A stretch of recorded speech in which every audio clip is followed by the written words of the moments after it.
Ja nüüd, head sõbrad, tahan ma teile esitada ühe küsimuse, millele vastuse mõtlemiseks ma annan aega võib-olla 2-3 sekundit.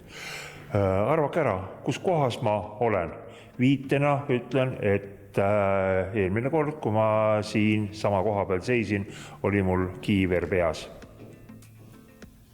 No ma ei tea, kes nüüd ära arvas, et tõepoolest me oleme siin Sakus, Tallinna maantee 1 maja peal, siis õige vastus.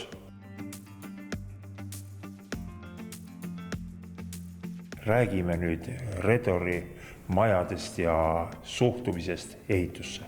Põhiline, mis me oleme oma eesmärgiks seadnud, on esiteks kvaliteet ja teiseks, et oleks asi nii seest kui väljast nauditav ja ilus. Julgen väita, et korterelamud, need on meie templid. Tõepoolest, kui siia sisened, siis tunned, et me oleme jõudnud koju. Nii on? Jaa, see on nii. Ja kui sa peavad koju, siis sa ju soovid, et kõik oleks kena, esteetiline, ilus ja et sa naudiksid seda ja et sul oleks hea tunne. Maja avamispidu oli mõned nädalad tagasi. Kas pidu oli vägev?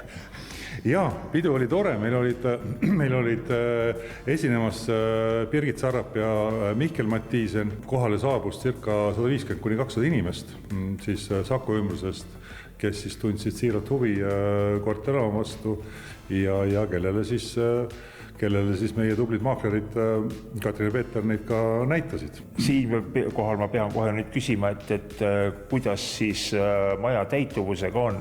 Kas veel mõni üksik tühi korter on?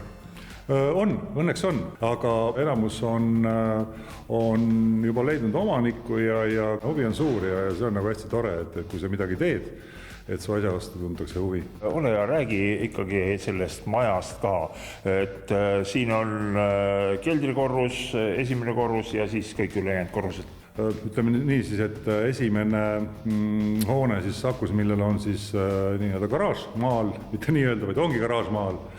Ja esimesel korrusel on circa 1000 ruutu äripindasid ja siis üleval teisest kuni 5. korrusel on siis korterid. On siis kokku 33 korterit. On 3-toalisi, on 2-toalisi, on 4-toalisi korterid.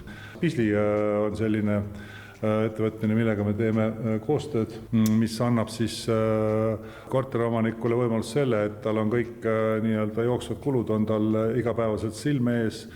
Meie kõigis korterites on jahutused, mis on korteromanikel väga oluline, on helikindlus. Nii korterite sisene, nii välisseinad ja kui ka koridorides. Need on, ütleme, nii-öelda põhilised, eks ju, et lisaks, ütleme, lifti ette tulemine ajal, kui sa ukse avad. Milline küte siin majas on? Praegu veebruarikuus kõiki inimesi huvitab see ikka väga-väga. Jaa, kaugküte on meil, et Saku ise seda toodab. Mis puudutab üldse nii-öelda energiatarbimist, siis me oleme väga palju rõhku pannud sellele, et maja oleks soojakindel ja ma julgen väita, et siinsed elektriarved on väga-väga konkurentsivõimelised, mis on täna nagu väga oluline, eks ju. Ega see ometi Redorile viimane maja pole? Praegu on meil Kallaste 3 Tabasalu keskuses kohe kortermaja, mis meil siis peaks valmima aasta lõpuks.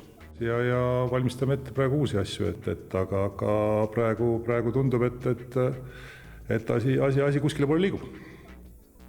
On fantastiline, et siin Sakus on üks ilus, fantastiline maja jälle juures. Ja just see teebki ehitaja elukutse selliseks eriliseks.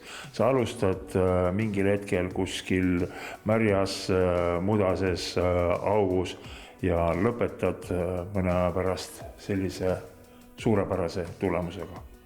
Võidavad kõik, võidavad inimesed ja midagi jääb ka ehitajale siia hinge.